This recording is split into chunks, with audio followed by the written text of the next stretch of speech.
It's a beautiful morning, as you can see behind me. The sun is coming up.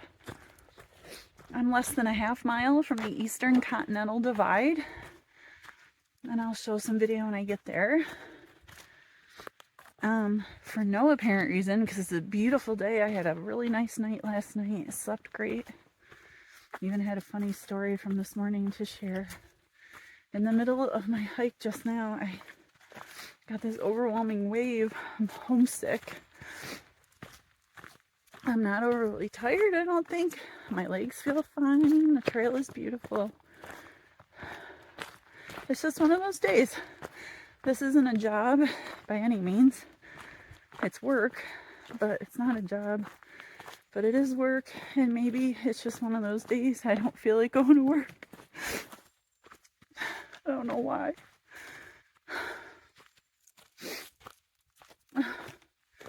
Anyway, this is me.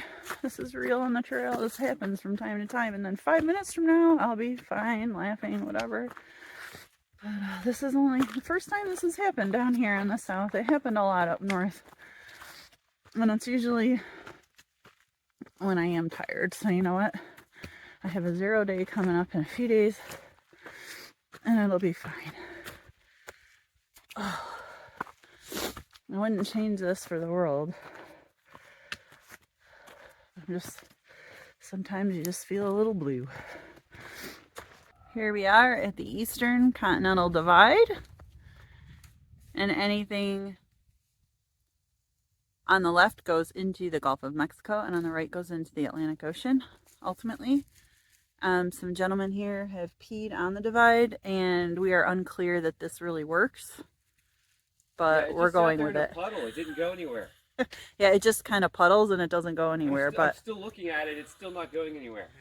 Still not going anywhere. We're calling BS on this. This is just the ceremonial divide. Good enough. Carrying on. Hey y'all, checking in. I have no idea my mileage, but I am on some flattish ground. I've recuperated enough from my little pity party to share a funny story. Now I can say that it's funny, that it's the light of day, and I've had a few hours to recuperate. At the time, it was quite terrifying. Anyway, I have to go to the bathroom. It doesn't get light out here until almost 7 o'clock these days. I'm always hiking with my headlamp, and I get up, you know, anywhere between 5 and 5:30, sometimes earlier, but not lately. Usually 5 has been the earliest. Takes me, hey, I am down to under an hour when I camp to get everything done and out of camp, and it was taking me an hour and 20 minutes when I first started, so I'm calling that a win. I've got my system down. Thus comes this morning's story. My system is, my body wakes me up and I have to go to the bathroom. I don't have the luxury of waiting until even I get my socks on. I did get dressed this morning, but I just put my shoes on, and there was a nice moldering privy at this shelter, which is rare here in Southern Virginia. The moldering privies are the ones I've shown you. They're like open air. So in other words, there's a door and sides, but you can see the person's feet, you know, and the top is open. Very airy. They don't even smell. And it's new, so it's totally clean inside. They had hand sanitizer, everything. I went in there last night before bed because I wanted to make sure I knew where the privy was, given the debacle of a few days ago when I could not find the privy in the morning in the dark and rain. All right, I opened the door, and I always, with the privies that are enclosed fully, I always open the door. I don't walk right in. I scan with my headlamp. Is there a mice nest? Is there, you know, a bat hanging in the corner? Which I've never seen a bat hanging in the corner. Sometimes there's some spiders, but depending on how big they are scary. I'm like, yeah, that's fine. I'll just go in and be fast. A few times I have decided to not use the privy based on if I can see a mouse nest or something, but that's generally the exception. They're generally really good shape. I open, and this is an open air privy, so I still kind of scanned lightly. So I had my white light on because it was so dark. I opened the door, and there was stairs going up to the privy. I opened the door, And what I believe, 99% sure, was a small flying squirrel. It came down, kind of swooped like a bat, and I'm like, and it was fluttering around in there, like all surprised. I was like, shit. Let go of the door, went down the stairs, almost fell off the side of the stairs. Thankfully, made it down to the ground. The thing was then on the ground, the floor of the privy, which I can see because it's open. It kind of walked over and flew over to a tree, and then I hear kerthump and it scampers off in the woods. And because of that, I believe it was a flying squirrel. It was definitely flying inside the privy, and then he was scurrying like a squirrel. It was really small, so at first I thought it might have been a bat, but two things. I'm not 100% sure bats can take off from like a floor. I thought they had to be hanging on like a vertical surface to get like a little drop and go. And if you know me in real life, you know I have a lot of experience with bats. That's not a story for this video. Anything is possible, but just the way that it walked like a small squirrel, large chipmunk, and then it like took off like a bird. At first I thought maybe it was a bird. It was not a bird. I'm like, please let it just be a chickadee or something that was in there. It wasn't. So I'm going with flying squirrel. I'm gonna look up if they are in Virginia. Maybe I was crazy. Long story short, it was a beautiful privy.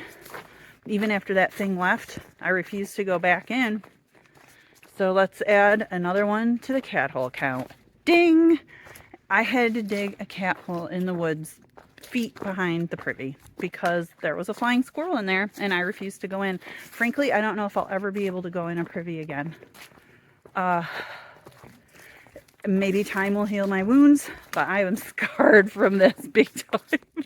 Totally forgot the Kefir oak. The tallest and oldest oak tree in the southern portion of the trail. It's estimated to be 300 years old. It's a beauty. Let's go see it. Ooh, it's got some boo-boos. I don't see a sign or anything. I mean, this has got to be it, right?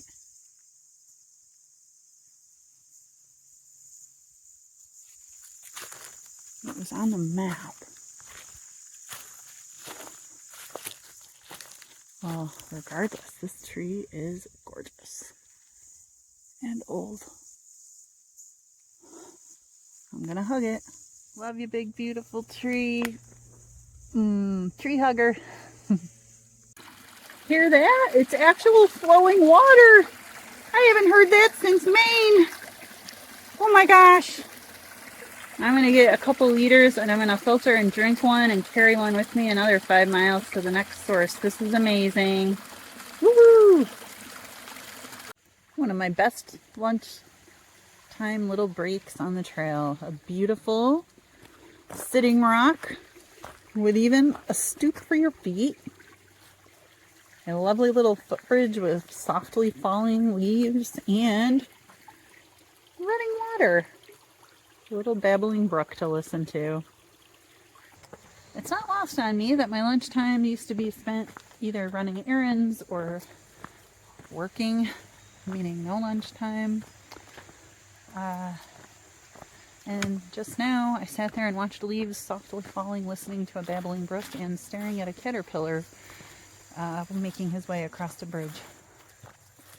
Doesn't get much better than this. As much as I love the woods, holy smokes, these views are amazing. Of the pastures with the mountains behind them. I see homes way in the distance. Wouldn't we love to live in one of those? Ah, there's even traffic. Can you deliver me a pizza? I see a farm road. Nope. I see the trees turning. There's lots of yellow and gold flowers. Just beautiful. What a day. Look at these clouds. There's some cows grazing way over there. Don't know if one was just mooing. I love hearing that. Another beautiful view from up here.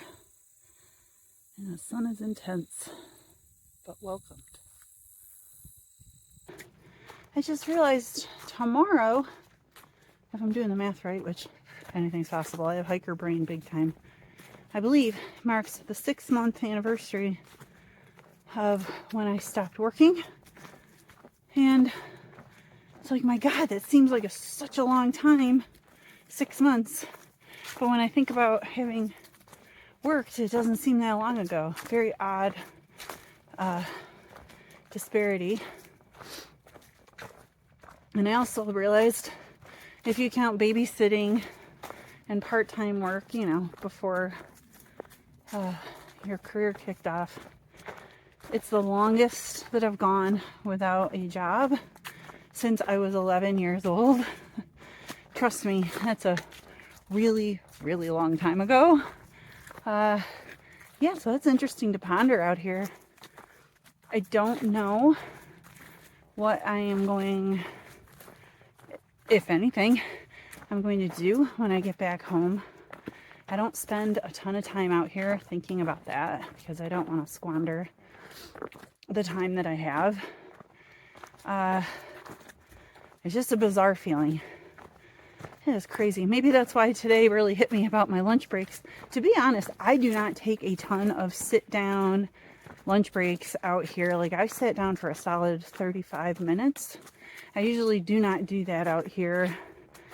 I'm always worried about making the miles and getting in, especially with the losing daylight and that sort of thing. But today, I just didn't have a choice. I was super thirsty. There was flowing water for the first time in recent memory. And had to take advantage. There was a perfect sitting rock. And I'm glad I did. Rule number 2, or one of the top rules, take time for the small things. And watching leaves fall seems pretty darn frivolous, and it was beautiful, and I'm glad I did it. I wonder if the farmer would mind if I borrowed that. I'm pooped.